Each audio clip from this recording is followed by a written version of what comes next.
आजकल जो सिक्के प्रचलित हैं उनके पीछे आपने अधिकतर देखा होगा कि पीठ से पीठ सटाए हुए कुछ 4 सिंह बैठे हैं, जो कि हमारा राज चिन्ह भी है।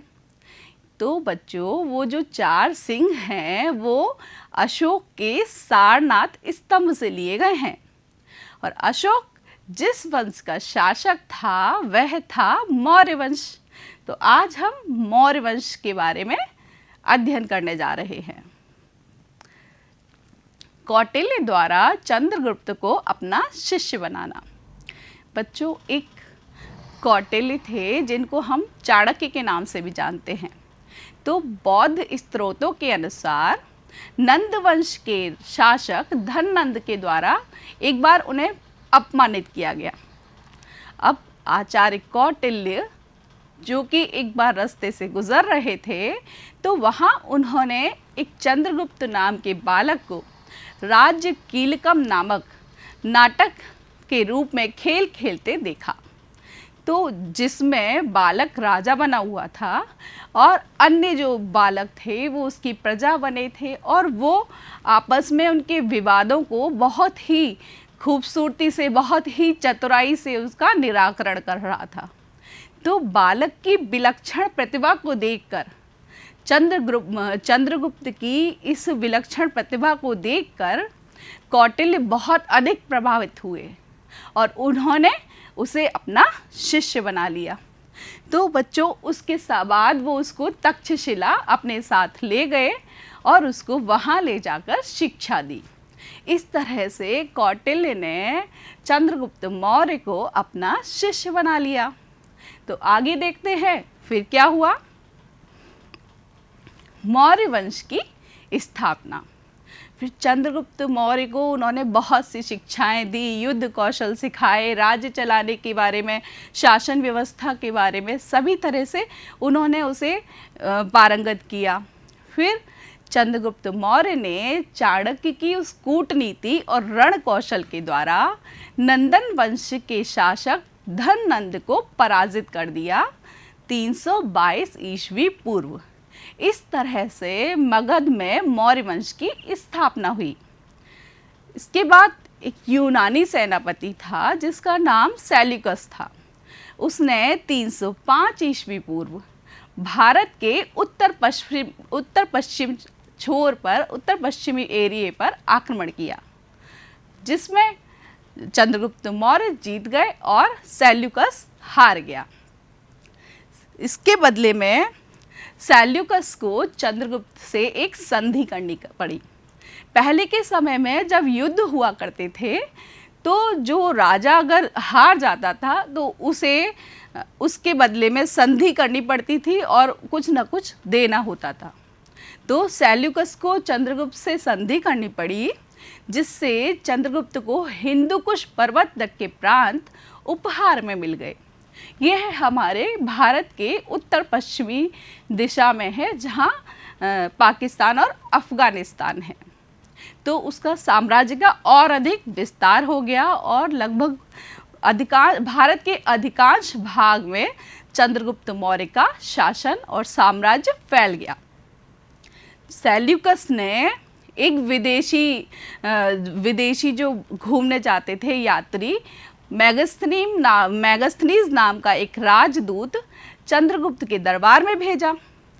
इस प्रकार से चंद्रगुप्त ने भारत में प्रथम बार केंद्रीय शासन के अंतर्गत विशाल साम्राज्य स्थापित कर लिया। यूनानी लेखकों ने चंद्रगुप्त के लिए सैंड्रोकोट्स नाम का उल्लेख किया है। तो चंद्रगुप्त को यूनानी लेखकों ने क्या कहा है, किस नाम से उसका उल्लेख किया है? सैंड्रोकोट्स। मौर्य प्रशासन। तो बच्चों, हमने अभी बताया कि जो सेल्यूकस था उसने एक राजदूत चंद्रगुप्त के दरबार में भेजा जिसका नाम था मेगस्थनीज।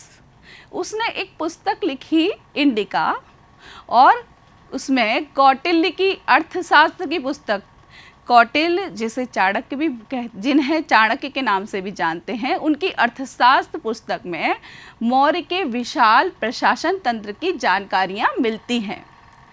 चंद्रगुप्त ने सारे अधिकार अपने हाथों में रखे हुए थे। सारी जो शासन व्यवस्था थी, प्रशासन व्यवस्था थी, उसकी पूरी देखरेख वह खुद ही करता था और उसके लिए उसने बहुत से अधिकारी भी नियुक्त किए थे।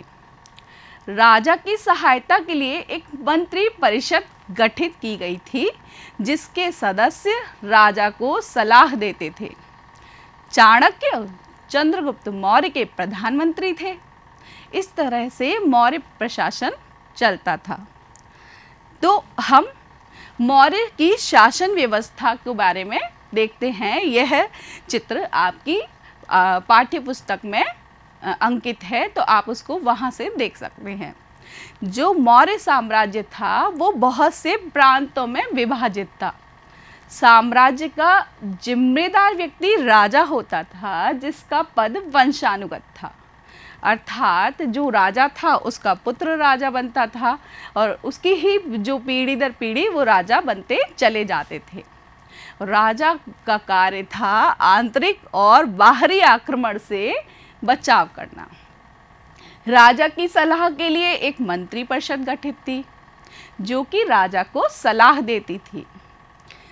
प्रांत में जो साम्राज्य का विभाजन बहुत सारे प्रांतों में था, तो प्रांत के जो प्रमुख जिम्मेदार व्यक्ति था वो राज्यपाल था। राज्यपाल राजवंश से ही होते थे।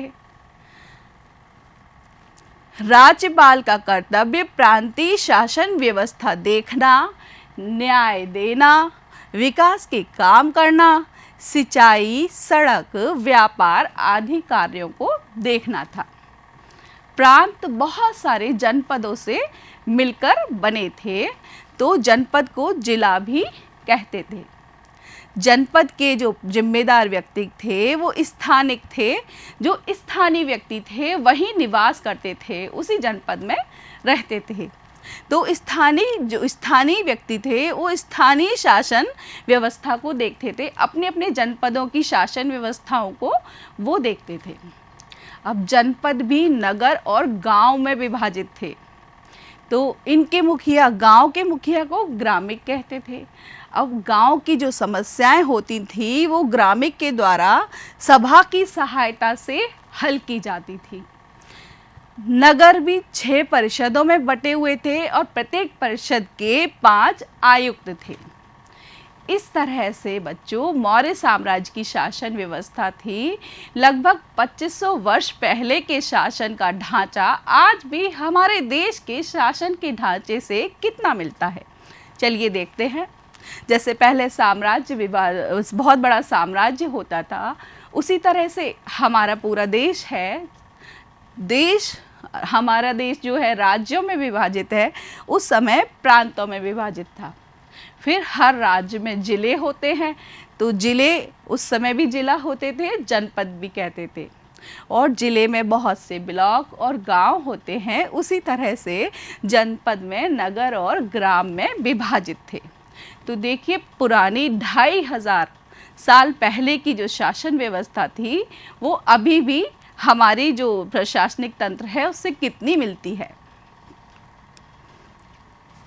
मौर्य शासन व्यवस्था, तो हमने अभी आपको एक चार्ट के माध्यम से बताया कि इतने बड़े साम्राज्य के अच्छे प्रशासन के लिए उसको 3 स्तरों की शासन व्यवस्था थी: प्रांत, जनपद व नगर और ग्राम।